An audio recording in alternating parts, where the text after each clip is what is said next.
I'm not like many of you in this room. I'm not technically oriented naturally or even vocationally. So every time I get up in front of a group like this, and I do it often because of the EAA employees, as I look out amongst this group, it's an impressive room, knowing y'all's backgrounds, where you come from, the work you do every day. I have the same feeling anytime I have to get up in front of our staff because they are exceptional in every definition of that word. And so I just wanted to acknowledge them here today in front of you all, as there's many of our staff here with us. My tenure at the Edwards Aquifer Authority is approaching 19 years. 12 plus years of that has been as a general manager. And I never envisioned ever in my wildest dreams, 20 years ago or so, that I'd ever be in this position. But something happened when I got to the EAA. I became enamored not just with the mission, but with the people. And when the opportunity to take the leadership role there came up, I made a pitch to our board of directors.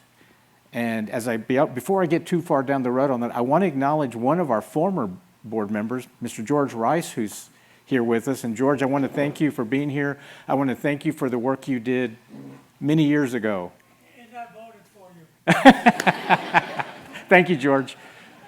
One of the things, the primary thing that I said to the board back then, that the Edwards Aquifer Authority had done so much good work, really heavy lifting in the regulatory realm, and I felt at the time that there was an element of our work that was being overlooked or perhaps hadn't been focused on enough. And what I told the board at the time was, I don't know if y'all realize that we're in the people business. Beyond the science and the regulatory roles and all of that, I said, everything we do impacts people.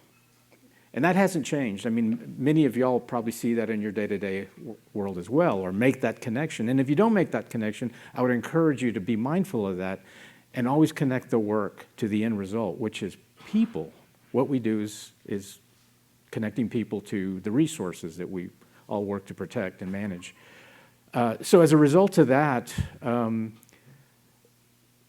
there was a lot of history behind the Edwards, as y'all know. A lot of that history going back decades was embroiled in controversy about managing withdrawals from the aquifer, making sure there was going to be enough, how much was enough. And we went through a whole series of issues and then litigation just to get clarity and definition. And a lot of that started to come to a head and resolution about 12 years ago when we developed habitat conservation plan. We got an incidental take permit. And what that all meant was that we had another level of certainty, of predictability for the system, for the resource. And George can attest to this. In the early days, so much of the focus of the EAA was permitting, meters. All the focus was on what's coming out of the resource. And just because of limitations of resource and capacity, we didn't spend as much time considering what's coming into the resource. We had some regulatory programming to do that, but we were kind of hamstrung with even being able to think about that. So one of the first things we started to do after we got the habitat conservation plan, and then we were able to resolve the final pending lawsuit around 2015, we started to kind of we were able to take a breath, and we started to think outside the box a little bit and say, okay, what is it that we would have liked to do, but we never have had the chance to do? And for many years, we had partnered with the city through their Edwards Aquifer Protection Program, the Conservation Easement Program, providing them technical resource support. And it was a great partnership, continues to be a tremendous partnership.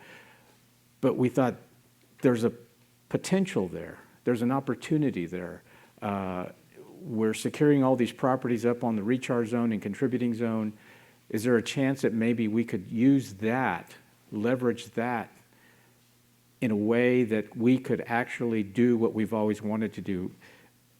Our mission is embodied in 3 words: manage, enhance, and protect. And of those 3 words, the enhance part has always been a challenge historically. What does that mean? And so we started thinking, is there a way that we can enhance both the quantity and the quality of water before it hits the aquifer? And so we started to look at what is going to be discussed today.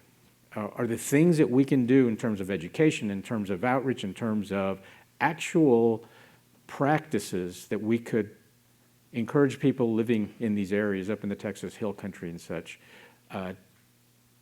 to help them understand that what they do every day there impacts people who are dependent on this resource. And we started to make the connections. And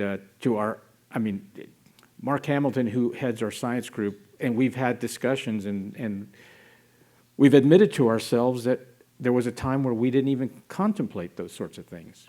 But we're in a place where we can now, and that's what today's about. A lot of this work is supported by a field research park that we now operate, courtesy of a donation that was made to our nonprofit. We have a supporting nonprofit called the Edwards Aquifer Conservancy. The city of San Antonio, one of their properties that they acquired, 150-acre tract in northeast Bexar County along the Cibolo Creek. And through discussions with them, we arrived at a place where they said, would y'all be interested in taking this property? And we acted and feigned as though we didn't, but we jumped at the opportunity and said yes. And we're doing much of the work that you will talk about today, learning and trying to get to the point where we can quantify and validate the work such that we could find ways to incentivize that work across the entire spectrum of the Texas Hill Country, the contributing zone and recharge zone to the aquifer. So a few years ago, I introduced to our staff the ideas. For some reason, we talk in 3-word mottos: manage, enhance, protect, and then I came up with another 3 words of inclusion, imagination, and innovation. And so to take our work to the next level, the thinking was we need to be more inclusive in our work. Our work historically was so rigidly regulatory that we didn't allow ourselves to think creatively beyond that. We find ourselves now in a place where we can. And so we need to be more inclusive, invite more people into the mission, because we can't accomplish the mission by ourselves, frankly. And so we started doing that. Today is an example of that. We're trying to be as inclusive as possible in inviting people of like-minded interest and concern and technical skill to join into that mission. We say we have to be a more imaginative. Think outside the box, think beyond where we've always been and what could be possible.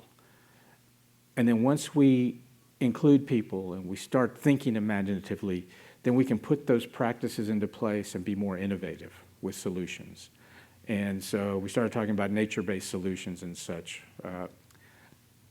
The thing that all that leads to is the idea of a sustainable resource, we say, for the next generation and beyond. And so that's kind of our mantra. So we're working towards sustainability, but we're also doing it with credibility. And when I say credibility, what I mean is that it has to be science-based. I know that science in general, in the political realm, has kind of lost some of its footing, so to speak. We can't go there. Everything we do has to be ingrained in science and factual evidence that we see happening, and that's what our work at the research park is about. And we want to take that, prove it up, and then invite even more people.